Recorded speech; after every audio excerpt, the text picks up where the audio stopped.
Hello বন্ধুরা, আজ আমি করব গাজর আর এই পাতাকপি পরোটা। দেখো, একটা গাজর আমি এই দিয়ে গ্রেট করে নিয়েছি, আর এই যে পাতাকপি কুচিয়ে নিয়েছি। পাতাকপি আমি এখন এই উনুনের পরে বসিয়ে দিচ্ছি, একটুখানি সিদ্ধ করে নিতে হবে। দেখো, আমার কপিটা সেদ্ধ হয়ে গেছে। এবার আমি জলটাকে ছেঁকে নেব। এই দেখো, এই গামলার ভিতর আমি জলটাকে ছেঁকে নেব। এই যে জলটাকে ছেঁকে নেওয়া হয়ে গেছে, এটাকে ভালো করে চিপড়ে জলটাকে ফেলে দিতে হবে। এই দেখো, জলগুলো ভালো করে চেপে ফেলে দিয়েছি। এবার দিয়ে দিচ্ছি এই গ্রেট করে রাখা গাজরটা। এইবার দিয়ে দিচ্ছি এই যে দুটো কাঁচা লঙ্কা কুচিয়ে রেখেছিলাম, সেই কাঁচা লঙ্কা। এইবার দিয়ে দিচ্ছি কটা জোয়ান। এই জোয়ান কটা আমি দু হাতে ডলা দিয়ে নিয়েছি। আমি তোমাদের দেখাতে পারলাম না, যেহেতু আমি এক হাত দিয়ে ভিডিও করছি আর এক হাত দিয়ে আমি তোমাদেরকে দেখাচ্ছি। এই দিয়ে দিলাম জোয়ানটা, আর দিয়ে দিচ্ছি 1 চামচ ভাজা জিরের গুঁড়ো। এতে ভালো একটা সেন্ট আসে, আর যেহেতু পাতাকপি এই জন্য একটু জিরের গুঁড়ো দিলে ভালো লাগে। আর দিয়ে দিচ্ছি অল্প করে একটু গরম মশলার গুঁড়ো।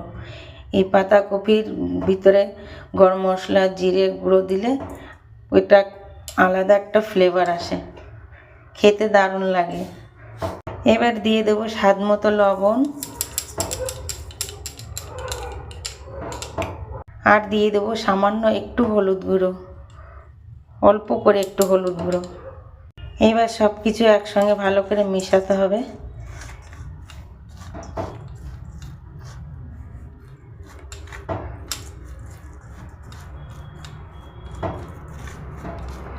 মেশানো হয়ে গেছে। এবার এর ভিতর দেবো আটা। এবার এর ভিতর দিয়ে দেবো আটা। এই যে দিয়ে দিচ্ছি আটা। বাজারের আটা, যেহেতু আটাটা ময়দার মতো, তাই এই আটাটা একটু আমি অল্প গরম জল দিয়ে মাখাবো। এই দেখো, আমি ক্যানে করে গরম জল করে নিয়ে এসেছি। অল্প অল্প গরম জল দিয়ে আমি মাখাবো।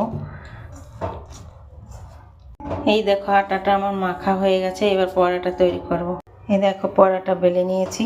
এই দেখো, আমি ঘি দিয়ে লাল লাল করে ভেজে নিয়েছি। এইভাবে পরোটাটা ভেজে নিলে এই পরোটার সঙ্গে কোনো সবজিও লাগে না, শুধুমাত্র টমেটোর সস দিয়ে খাওয়া হয়ে যায়। এর সঙ্গে কোনো তরকারি করার ঝামেলাই লাগে না। দেখো, আমার পরোটাগুলো সব তৈরি হয়ে গেছে। যদি আমার এই রেসিপিটা ভালো লেগে থাকে, অবশ্যই একটা লাইক, কমেন্ট আর সাবস্ক্রাইব করে দিও। সবাই পরবর্তী ভিডিও দেখার জন্য অনুরোধ রইল। Bye bye, tata.